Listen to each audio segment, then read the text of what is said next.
Good afternoon and welcome to Quick Connect. Today we are bringing you a special edition of Quick Connect. It's our monthly showcase, and this month we are featuring bars and restaurants in the Center County region. So thank you so much for joining us, and we will get started in just a moment. I do want to let everyone know who's either joining us on Facebook or in the Zoom chat that today our session is being recorded.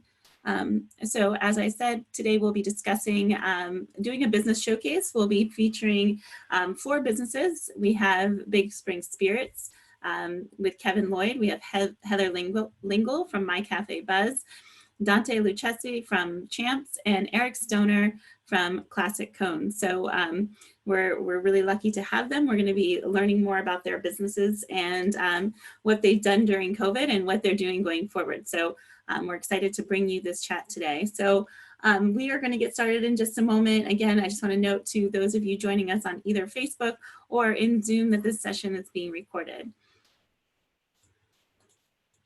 We are bringing you this session as through the Penn State SBDC. We offer some services at our SBDC as well as most SBDCs across the nation. We do free one-on-one consulting.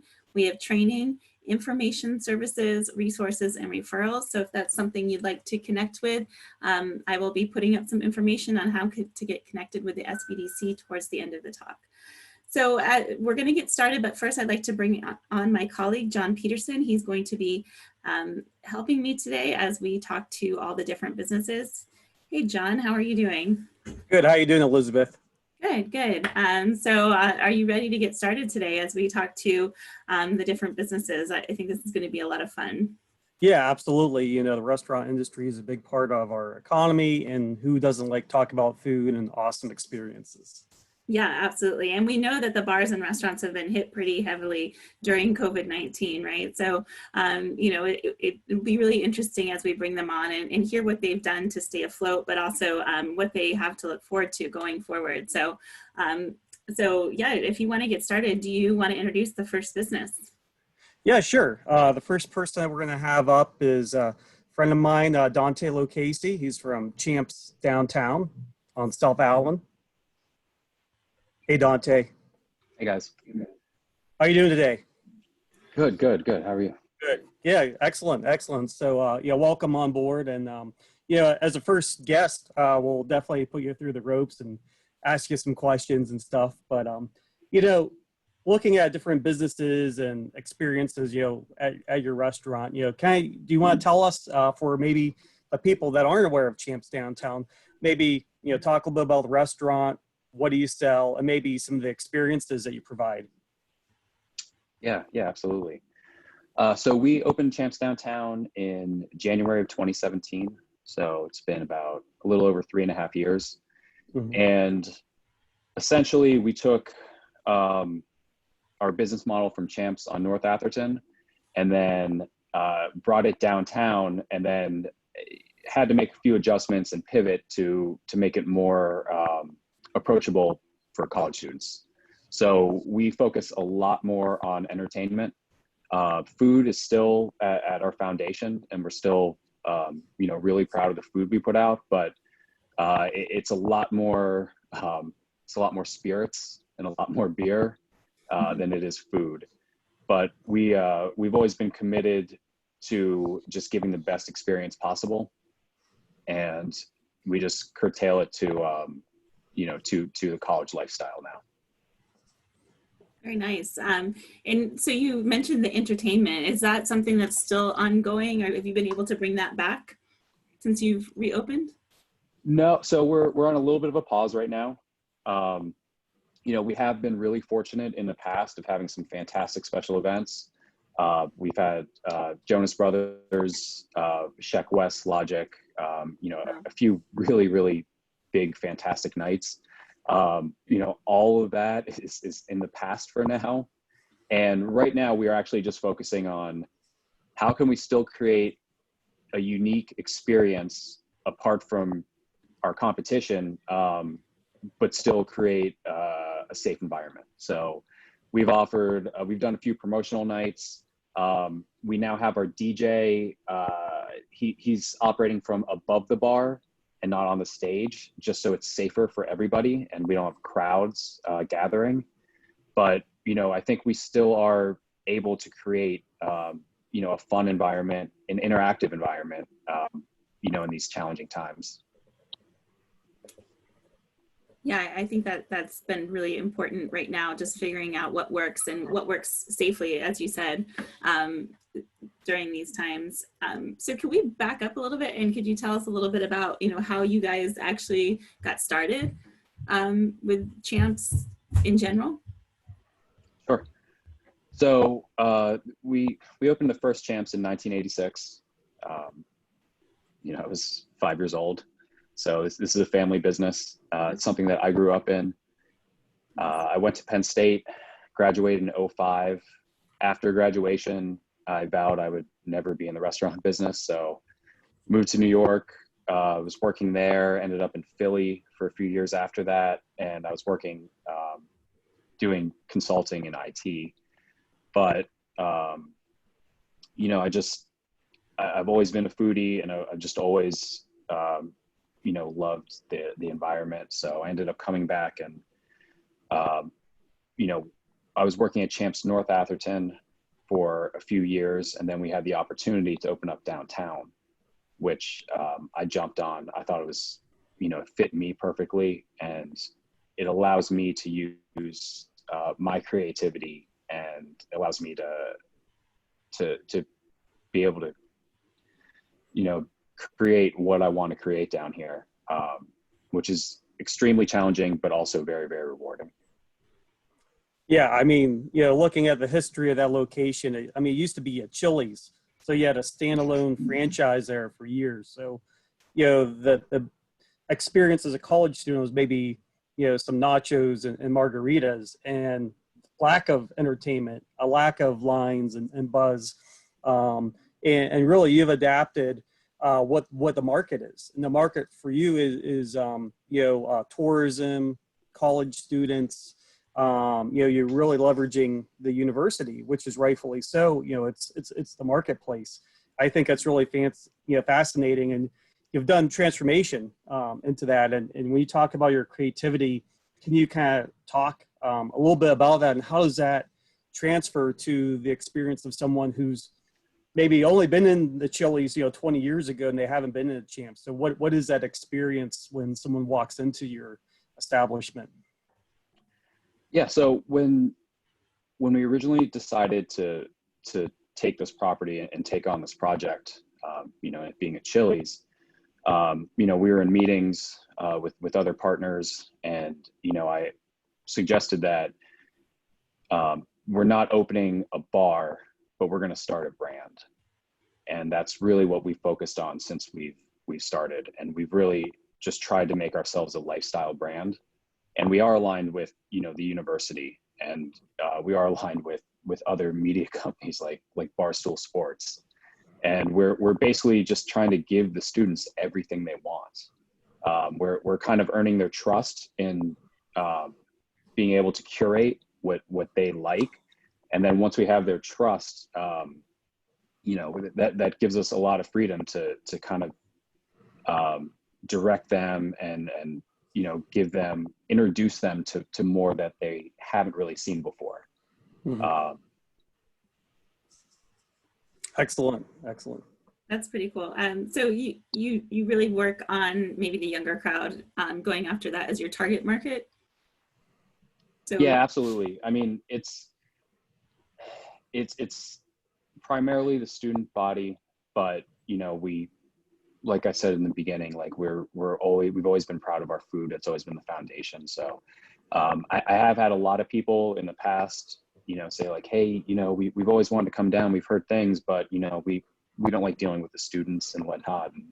And honestly, like, you know, you only see that kind of environment where it's later in the evening. So it is approachable for everyone, you know, during the week, and there are a lot of hours during the day. Yeah, I see. Oh, go ahead, Elizabeth. No.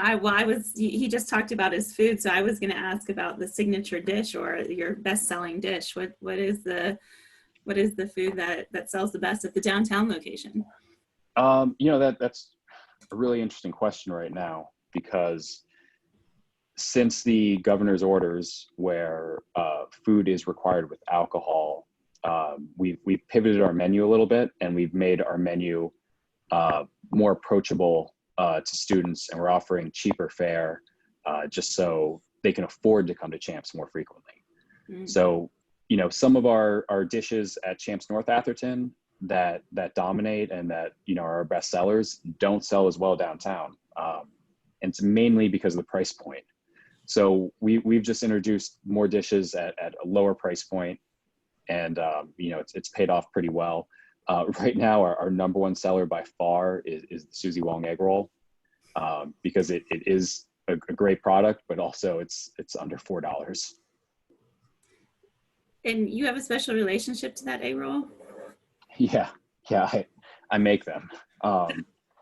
So it's also a family business on the other side, on my mother's side, and it's a labor of love. We've been hand making the egg rolls for over 50 years now, and it's a great product, and we're really, really proud of it.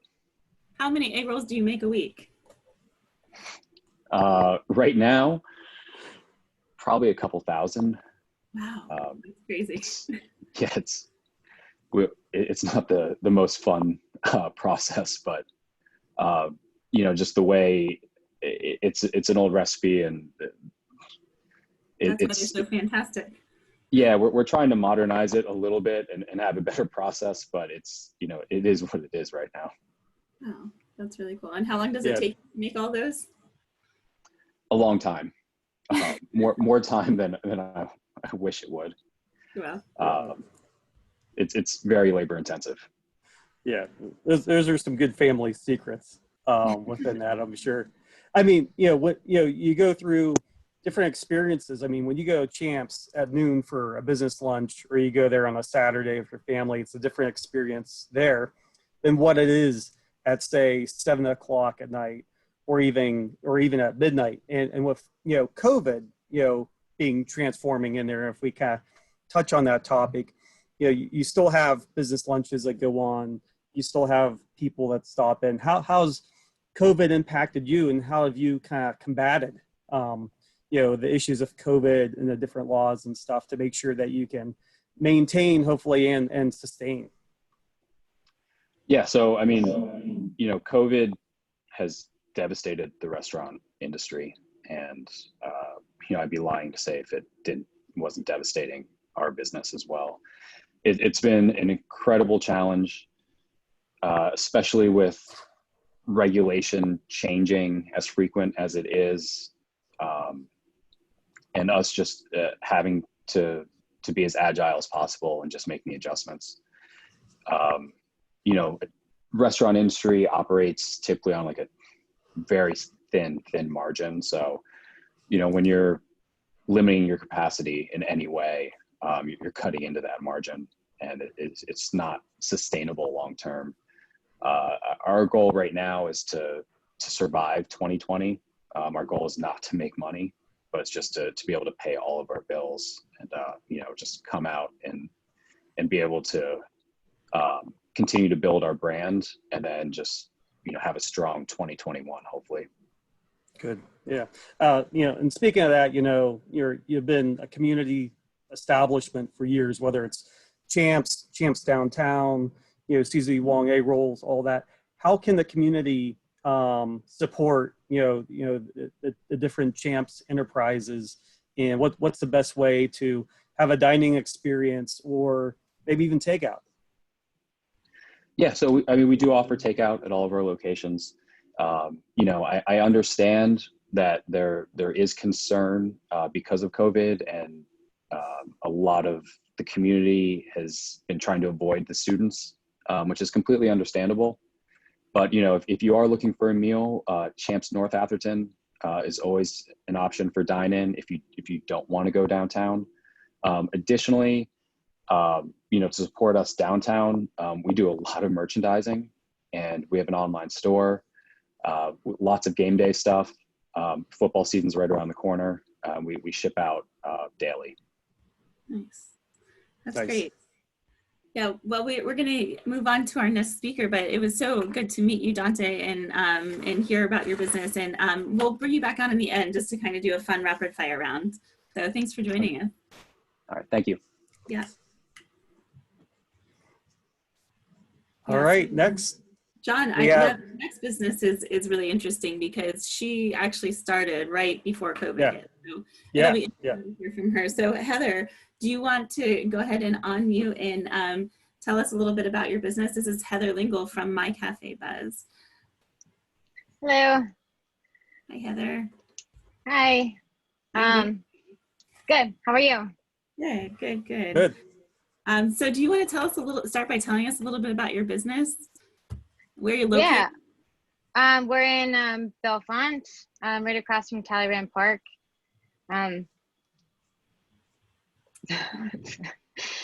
We opened May 7th, so it's been definitely an experience. The outside seating has really helped us out. And the weather has definitely helped us by pretty much having beautiful days every day. So it's been definitely an experience. Nice. That's awesome. Hey, Heather, thinking about your establishment, maybe you can kind of talk, because I know you have a awesome business model. You have, awesome food and service, but also you have some other products. So you want to talk about, what you sell upfront with the food and service side, but also some of the other products that you have in your restaurant. Oh, you're unmuted. Sorry. There we go. So obviously our main focus is coffee and acai bowls, and we have a lot of milkshakes and smoothies, and then we have a breakfast and lunch menu. So I try to keep things simple and as best taste that we can get. We do all in-house baking, so all of everything we are baking pretty much all day, every day. There's always something going on, and we experiment with a lot of new fun things. Nice.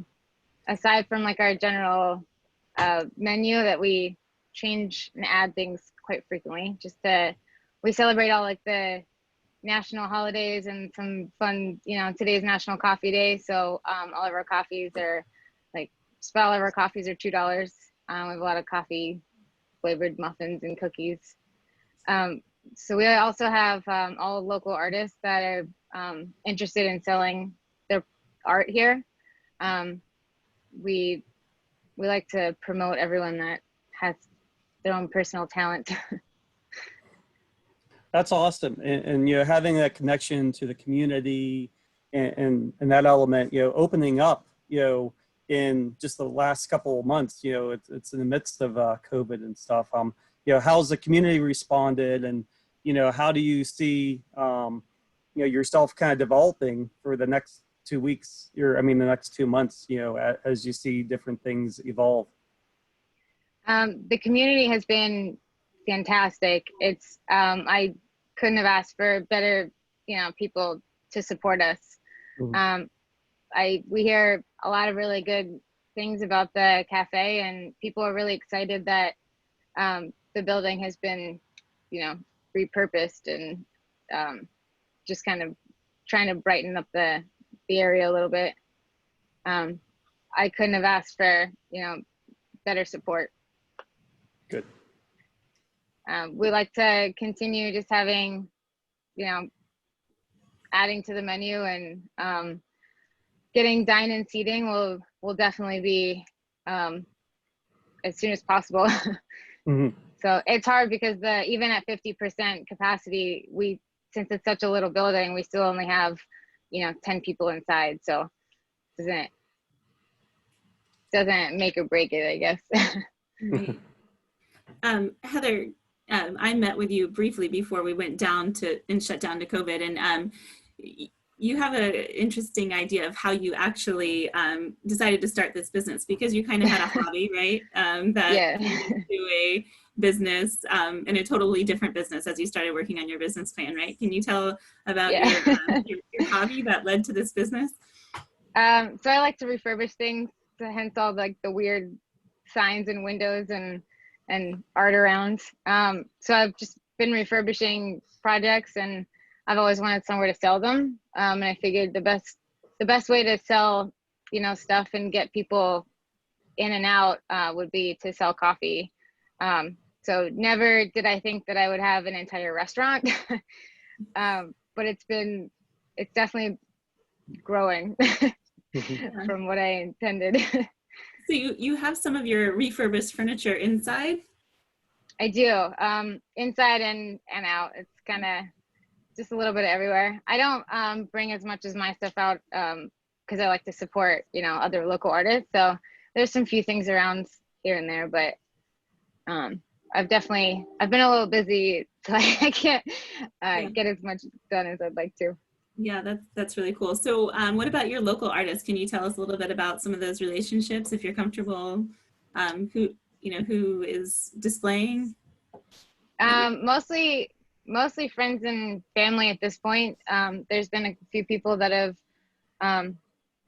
brought in their art to hang on the walls. So we have a lot of jewelry and keeping with our like little beachy theme, and then a lot of paintings and a lot of holiday oriented things. So right now we have a lot of Halloween things.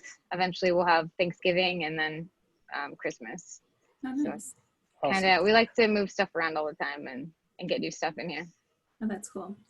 Oh, that's good. When you started, you know, the journey and you came into SBDC and you're like, hey, you know, I'm thinking about changing my business model, and in fact, you know, kind of pivoting to a new avenue. And you know, when you looked at different locations and stuff, what made you excited about Bellefonte?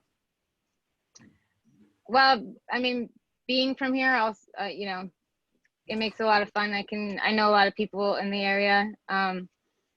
Everyone seems to know my parents.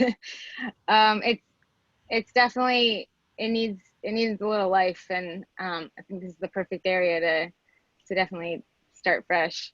This building just happened to be at the perfect time, so we grabbed it, and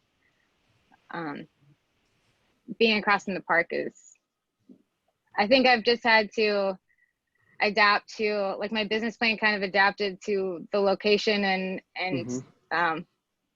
you know, the people around. So there's something for like every age group here, and I think the business plan just keeps changing. Yeah, and that's the true spirit of any business. You have to adapt to whatever environment is thrown at you, as well as some different obstacles, and you're making it happen. And it's nice to see that, you know, new businesses do come up, even times like this pandemic, and you know, you've had, you know, some good volume and community support. And going into that, you know, how does someone find you, and can you kind of talk about, you know, how can the community support you during this time? We are on all social media, Facebook, Instagram, Yelp, Google. We have if you go on our website, on the top, there's a newsletter. So anyone can go on and see what kind of advertisements, coupons, and fun activities that we're doing. Eventually we'll have actual activities like, you know, face painting and projects for kids and stuff. As of right now, I mean, we're just asking anyone to write a review, good or bad. We'll take it. We'll take everything that, you know, everyone, whatever they think. Yeah. What about artists? The same thing. If they want to display something in your shop, they can just reach out to you through your website. Yeah. Or something. Yeah. Yep. Any artist is welcome to reach out. Finding me through Google or just emailing my Café Buzz. So Great. Yeah. That's awesome. Well, thank you so much, Heather, for joining us. It's really great. Thank you for having me. See you get open. I know, like, you had to battle a lot during the pandemic to continue on your mission. So so thank you so much for coming on and sharing. And we did drop your website on the links in both Facebook and on Zoom. So so hopefully people can get in touch with you that way. Stay on if you don't mind. We'll bring you back on at the end just for a fun rapid fire for a few moments. Thank you. Yep. So next up, John, who do we have? We have Eric Stoner, and he's with Classic Cones. Eric Stoner. He's another Eric. Entrepreneur, serial entrepreneur, him and his wife, huh? Yeah. How's it going, guys? Good. Good to see you. So Yeah, Eric, oh, go ahead, Elizabeth. Sorry. Eric, you want to go ahead and tell us about Classic Cones? Sure. So Classic Cones is a 1961 vintage ice cream truck. It was started kind of as a side hustle, side project. I just like to always be busy. If I'm not busy, I don't know what to do. So I have to have my hands in something. The ice cream truck came about as a kid going to the Jersey Shore. You see the ice cream truck and you say, hey, one day I want to be an ice cream truck driver. It sounds like a fun job, as a kid. And when that reality kind of came about, we decided we had to go for it.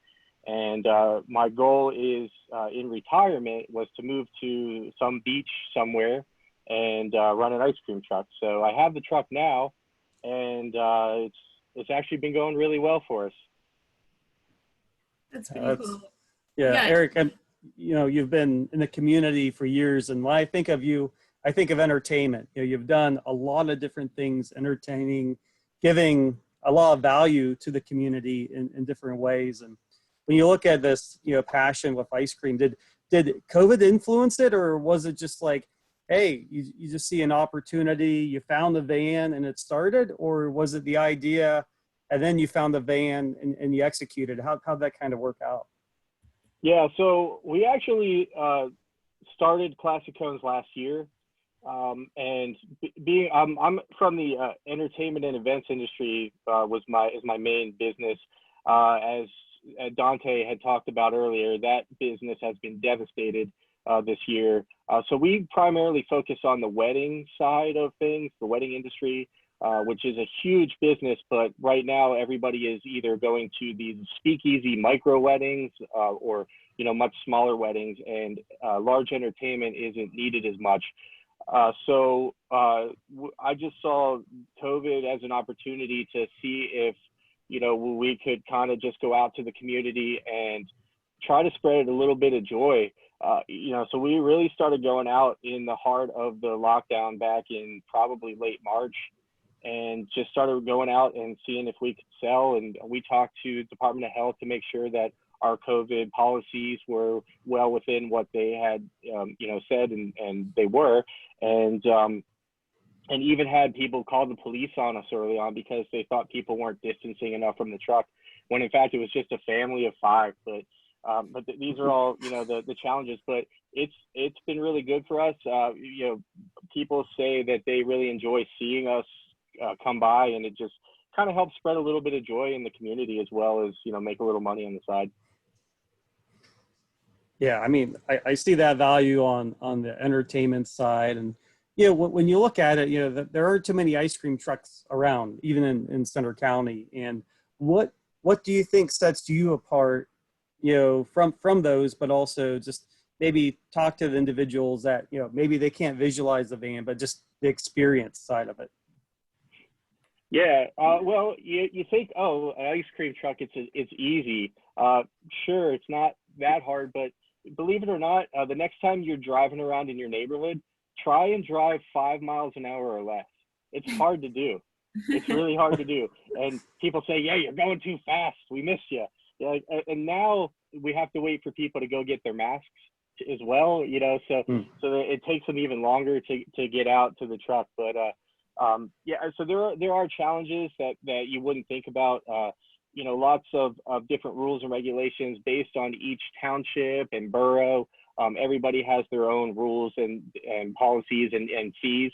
And so, when you're driving around too, do you even realize that you've moved from, let's say, Bellefonte to College Township to Ferguson Township into the borough? So you don't even know where you are, but you have to keep that in mind too, because everybody has their own rules and regulations, noise ordinance policies, what you can and can't sell, It varies, and even in fact, the borough has a zero policy this year, so we can't go at all to the borough.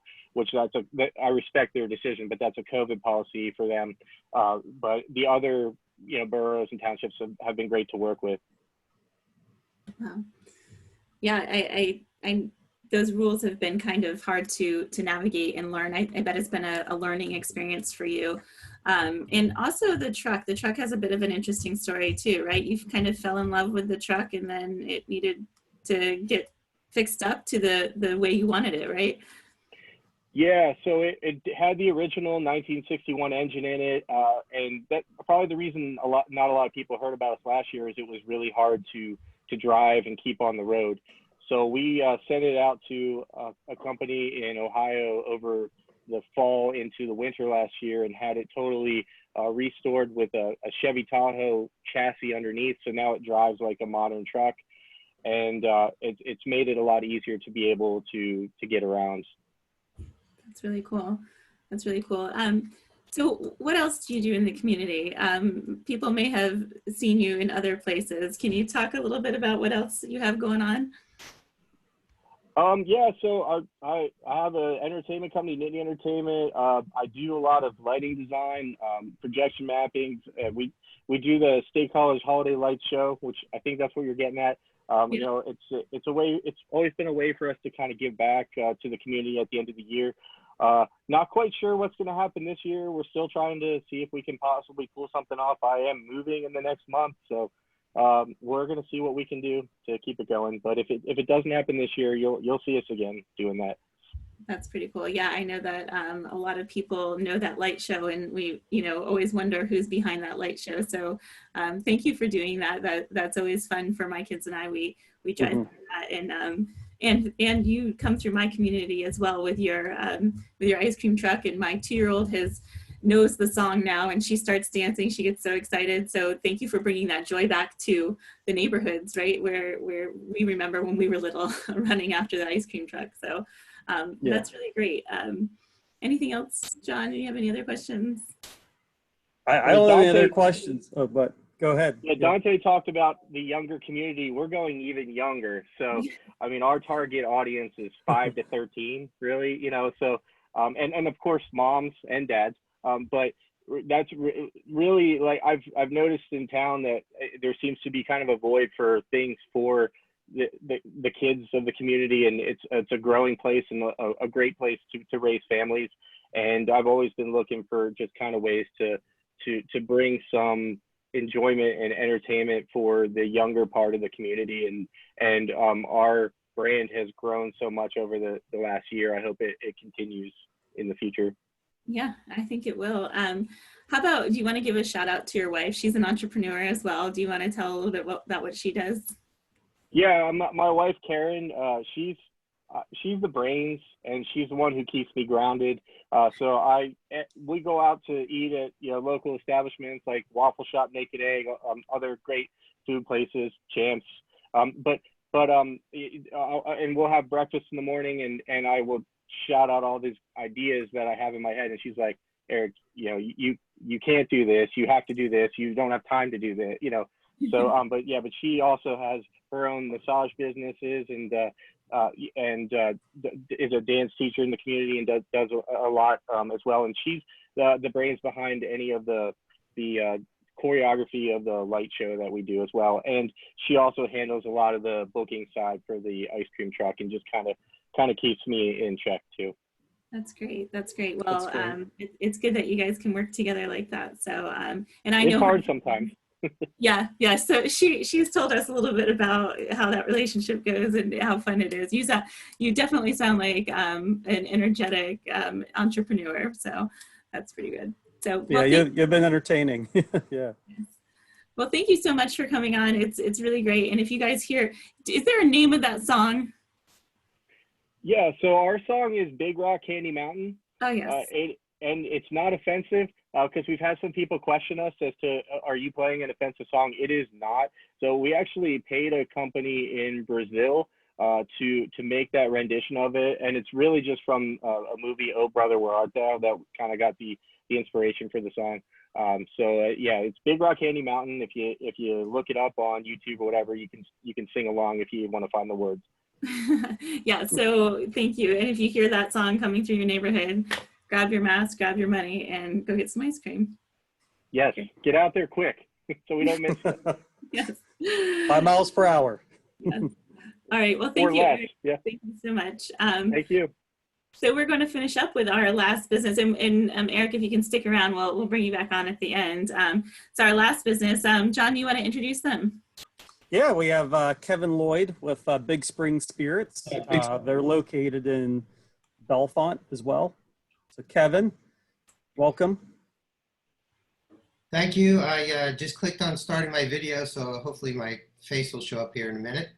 Okay, no worries. We can hear you. So, we'll proceed. So I know Big Spring Spirits has had, a nice impact in the community as a historic site and landmark in Bellefonte, but also you've had some twists and turns, and you've found yourself even in the hand sanitizer business. So I'll let you kind of talk about your diverse history and products to kick us off.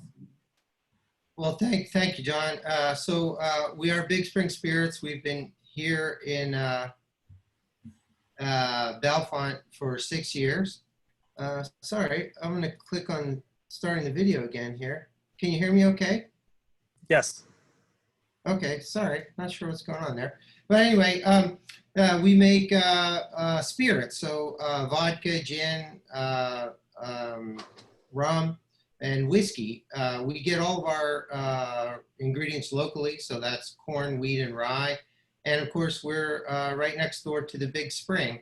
And so we adopted that for our name. The Big Spring is the reason that Bellefonte was founded in the first place.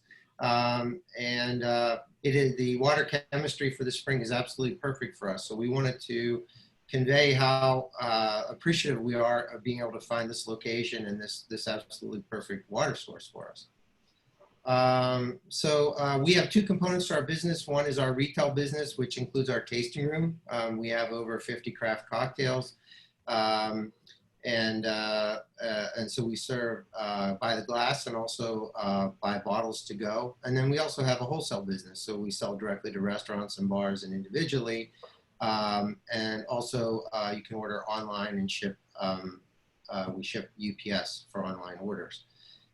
So we've been around for a while. We love the community. We love being in Bellefonte.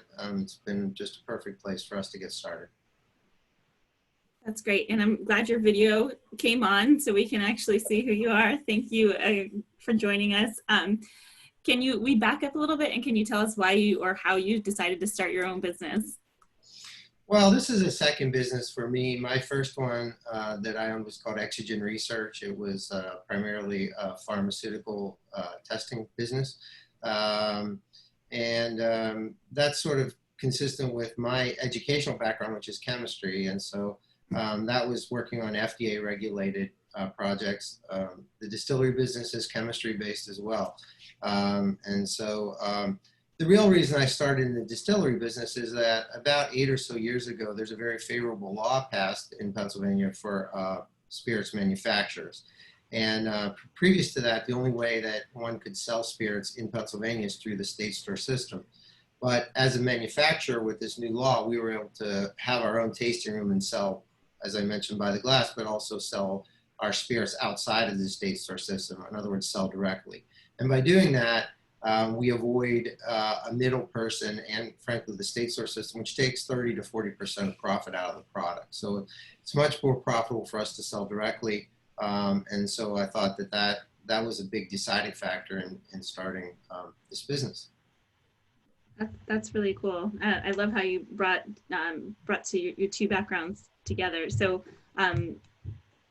you started your business, and then everything was going fine, and then COVID hit. So can you tell us a little bit about what you've been doing during COVID and how you've been reopening and those kind of things?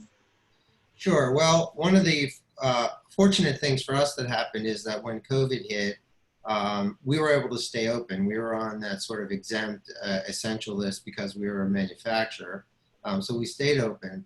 But the other thing that happened is the state store systems all closed. And so almost overnight, with just a few days warning, no one was able to buy spirits through the state store, which is the usual route that people buy. So we pivoted very quickly into sort of like an Amazon type company. We took orders online and then we distributed our products either UPS shipping or people would drive up and they would order online, and then when they got here, they would call and we would bring out products out to their car. And we also did local delivery. So during that month-and-a-half period of time, we and other manufacturers like us were the only game in town for spirits, to sell spirits. And so it was a very good time for us, except that we had to get this, all of our shipping materials together, and as well as the rest of our supply chain, our bottles, our corks, and all those things sort of dried up overnight too. So we had to get very creative in our supply chain as well. So that was the first part of it. But then the state stores came back online. But then the next wave, or the next challenge for us, was to pivot to make hand sanitizer. At the time, there was a great need for that, and really the distilleries around the country stepped up and began to fulfill that. And so we added a whole bunch of temporary fermenters to be able to create the alcohol, the ethanol that was used in the hand sanitizer. And our first obligation was to our local first responders, and so we contacted them. And so we donated a significant amount of hand sanitizer to police, fire, ambulance services locally. And they were distributed from Bellefonte out to all the communities in the county. The other thing that worked out well for us, we got a couple contracts with UPMC, the Pittsburgh Health Organization. And so we delivered almost 40,000 8-ounce bottles of hand sanitizer to the UPMC network as well. So those were two significant events that happened to us over the COVID time. And then since then, as the others have mentioned, we have opened up with limited capacities and so on. But we're getting through. Our retail business continues along, and our wholesale business is muddling along too. So as Dante had mentioned, the goal is to get through this year, but the beginning of the year started off well for us with the opportunities that we were able to pivot and make some money at. That's really cool. So it sounds like you haven't slowed down much by pivoting and picking up all these different areas to add to your business. It sounds like it's been a busy time for you. It has, because we've tried to sort of adapt as quickly as we can to the changing environment, and it has been very changing, as we all know. So yeah, we've been busy as ever really this year. Nice. When people come into Big Springs for the very first time, or they haven't, what type of experience do they have, and what can they expect? Well, we do tours, so we're very proud of our processes that we have here, our manufacturing process. We kind of our lead message is that we are environmentally friendly. So we were the third distillery in the world to be LEED certified. So that's Leadership in Energy and Environmental Design. It is a global accreditation that speaks to your environmental stewardship. So we're proud of that. And part of the way that we achieved that was the localness of our ingredients. So as I mentioned, we get all of our grains within a 20-mile radius of here from a local farmer. He gets the grains, mills them from us, brings it here, and then after we're done, he takes the spent grains back and feeds them to his cows. And so there's this nice life cycle of raw materials. And so as well as we've invested money in energy recovery systems. So we use natural gas that fires a boiler that runs our still and so on. So we're able to capture about 40% of that energy that we put in there and use that for environmental systems, environmental controls in our distillery and in our tasting room. So we want to impress upon people our environmental stewardship. We also want to impress upon them our craftiness in our cocktails. So we have about 50 craft cocktails. We've won the last 6 years best cocktail menu here in Center County. And that comes from a lot of local ingredients that we use. For example, we partner with Tate Farms and buy the shrubs and other vendors like that. And so we want people to have a very unique experience from explaining and educating on the manufacturing process to explaining and educating on our mixology and our cocktails that we do here too. So we're very experiential. We want people to have an experience that perhaps they couldn't have anywhere else. That's great. I have to know, what is your best-selling cocktail, or maybe your best couple selling, the ones that are winning? Can you tell us what these are? Well, one of our very first cocktails was what we call our Milesburg Mule, or we call it our Coley. That's our take on the Milesburg Mule. It features a Tate Farm ginger shrub. And it was one of our first cocktails and continues to be one of our best-selling cocktails overall. Our best spirit selling is actually our Talleyrand Cream Bourbon. It is sort of similar to a Bailey's type product, but we would say better. And then we use that in a number of different cocktails, like our White Russian and Pina Colada and things like that. So we also have a Centropolitan, which is our take on a Cosmopolitan, and that seems to be pretty popular as well. So there's really something for everyone, even cocktail made out of pickle juice. So our governor's pickle cocktail, which some people don't really like as much, but the ones that do like it come from miles around. Really, it's a very unique, interesting cocktail. Again, that you can't really find too many places. Wow, Awesome. That's really cool. So, Kevin, we do have your web link, posted online from our graduate assistant, but how can people connect with you, and how can the community support you better going through these times?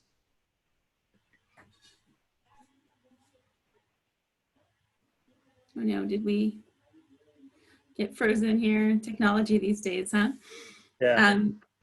Well, we will get back to that. If we want to bring the rest of the business owners on, I think Heather had to drop off because she probably got busy in her shop. But Eric and Dante, if you want to come back on, we're going to finish up with just a couple questions just for fun. And hopefully Kevin's video will unfreeze. He may have to go and come back. All right. Let's get started with a couple of rapid fire questions. How about, we'll start with you, Dante. If someone walked away from this session, what would you want them to have a key takeaway, given that, we have all these different types of businesses and what the bars and restaurants have gone through with COVID? Do you have a key takeaway for our audience today? More or less just to, that everyone understands the struggle that we're all going through right now. And I think during these times, especially with so much going on socially, it's just to kind of take a moment and just look at the humanity of everything. And, like everyone's just trying to survive right now, and some kindness during these times could really help, and some, understanding. Yeah, I totally agree with that. And I took note of what you said, earlier, that, you're just trying to survive 2020 and then get back on that growth trajectory. So I think that's important to note for small businesses, particularly bars and restaurants who've been, on such a tight lockdown during this. So Eric or Kevin, do you have any takeaways you'd like the audience to kind of walk away from today with? Yeah, I would say survive, as Dante said, survive, and pivot is probably a cliche at this point, but as restaurant owners and any business through COVID, you have to be able to just kind of find an angle and go with it and try to make that work. Absolutely.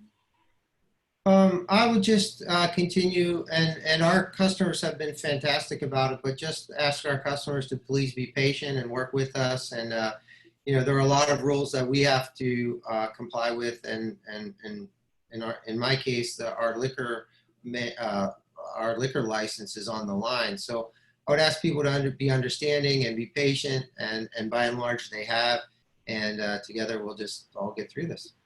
Mm-hmm. I want to ask the next question because I think it's my favorite one to ask. Okay, go ahead, John. We'll work ourselves backwards. So I'll have Kevin start off with this one. But who's your favorite entrepreneur and why? I gotta say that's probably my dad. And so my dad didn't go to college. He worked hard all his life in the gas and oil business. Through some fortunate, through some opportunity, he was able to start his own business in that same field. And through hard work and perseverance, was successful. Oh, sorry about that. He was successful, and so he has been my role model and an example of someone that works hard and is honest and works with others. It is he. That's great. Awesome. Eric? I've honestly never thought about it really, but I probably off the top of my head would say Steve Jobs. I think he was way ahead of his time, and I always feel like you got to be looking into the future. It's really hard to look into the future right now with COVID, but definitely I think a true entrepreneur is somebody that is just looking ahead and looking down the road and trying to figure out what is going to be the next thing. And I think Steve Jobs definitely was that guy. Oh, nice. How about you, Dante? Who's your favorite entrepreneur and why? For me, it probably has to be Jay-Z. Started from very humble beginnings, made himself, couldn't get signed, so created his own record label. But I mean, you can read up on his Wikipedia page, but more importantly than anything now, and actually one of my good friends is actually mentored by Jay-Z, so I hear a lot of stories. But you know, especially in the industry he's in, he manages to live above the fray. And when the internet attacks him, or he's, you know, he doesn't engage, and he's able to stay focused on his business and just accomplish whatever, basically whatever he wants to. Those are all awesome. Yeah, Thanks for sharing. I love the perspective of all of the three very different perspectives. Okay, last question before we finish up, and you know, you're all business owners, so you may have an experience from your own business that you'd like to share, but can you describe your favorite small business experience? We'll start with Dante going backwards.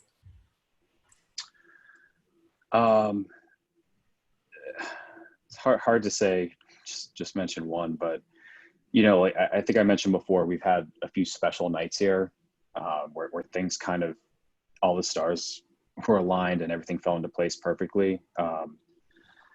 A few years ago, the university was having their Moving On concert. It was called early because of lightning, and their headliner was a rapper, Logic. And you know, this probably happened about 8 p.m. at night. You know, we saw through Twitter it was canceled. I just on a whim just started reaching out to some of my buddies in LA and just seeing if there's any way I could back channel and get connected to them. And, you know, someone knew someone who knew someone, and we were able to form this chain, and we were able to connect with him. We brought him and his whole crew in. Originally we just said like, hey, we just want you guys to hang out, you know, show you some hospitality. We gave them our private bar, and, you know, they ended up having such a good time that like probably around, you know, 11 p.m. they called me into the room, and Logic said, hey, do you want to play some music? And we ended up getting a free concert. And it was just a magical moment. Everyone was over the moon. All of the students, you know, we had a lot of students came in, they were upset they couldn't see him on campus, and then he ended up performing here for free for us. So it was one of the best small business moments that I've experienced so far. That is pretty cool. Very cool. How about you, Eric? Do you have a small business experience? There's so many going through my head. I'll relate one to Classic Cones. Just the other day, a little kid dropped their ice cream on the ground, and you know, we just pulled one out and handed it to him, and the smile on the kids, the tears to the smile was just awesome. And you know, just making people smile is, I think ultimately, you know, everybody wants to make money, but you also have to have more of a purpose, just to you know, you want to do more, and I think that something like that just comes out and makes you feel good too. Yeah, those feel good experiences. I can totally see how that change in heart happens instantly. So thank you for that. That's great. All right, Kevin, you want to finish us up? Do you have a favorite small business experience? No, I don't think I have it. Not necessarily. I like being in business because of all the moving parts, the finance piece, the product development, the sales part, all of that. And I think all that variability and, coming in the morning, you just don't really know where your day's going to go, but you know that you're going to have to solve some problems and you're probably going to have to work hard and do whatever it takes to succeed. And I like all that. But I guess one other thing I would say is we were able to this summer to be able to do a pop-up drive-in movie. We had 2 different dates where we did that. And so it was interesting because with the COVID thing, people were able to stay in their car and watch a drive-in, a pop-up drive-in. And so it was kind of fun because I brought together a whole bunch of different people locally, a person for the screen, projector. We had a benefit for the local YMCA for their food bank program. And so that's just an example of all the different pieces that we kind of all bring together to solve a problem and to address a problem. So I think that's my favorite part of entrepreneur and being in a small business. Yeah, that's great. And I think each of you demonstrated that so well today, between Dante's stories of, the side hustle, contacting people out in LA, and Eric, problem solving really quickly by giving a free cone, and, in the different ways you've been reaching the community, Kevin. I think you all are great examples of entrepreneurs. So I thank you so much for joining us and just telling us about your business and what you do. That's really helpful. So I'm going to go ahead and share my screen again and close this out. And again, thank you guys. And this will be on Facebook. So if anybody wants to share it or go back and rewatch it, please feel free to do that. So thank you again. And I'll finish this up here. So you've been joining us today for part of Quick Connect through the SBDC, the Penn State SBDC. We thank you so much for joining us. If you come back next week, we'll be doing another Quick Connect session. It's on-demand coaching for small business owners. We try to cover topics that are most pressing in the community. So definitely join us next week. If you'd like to get in touch with the SBDC and work with a business consultant where we can talk you through some of these ideas of, taking your business in either starting or prospering or growing your business, that's what we specialize in. We have free one-on-one consulting and various training events. So you can reach us at sbdc.psu.edu or through email, sbdc@psu.edu, or phone number is on there as well. We're all working remote, so we're doing all our meetings through Zoom or through telephone conversation. We also are on social media. As you can see, we're on Facebook. We have LinkedIn, we have Twitter and Instagram as well. We try to post resources for businesses throughout our network so that they can get in touch with various tools for recovery. So certainly follow us on those networks so that you can be in touch with the latest news for small business. And so again, thank you so much for joining us today, and we'll see you next week, Tuesday at noon for Quick Connect. Bye-bye.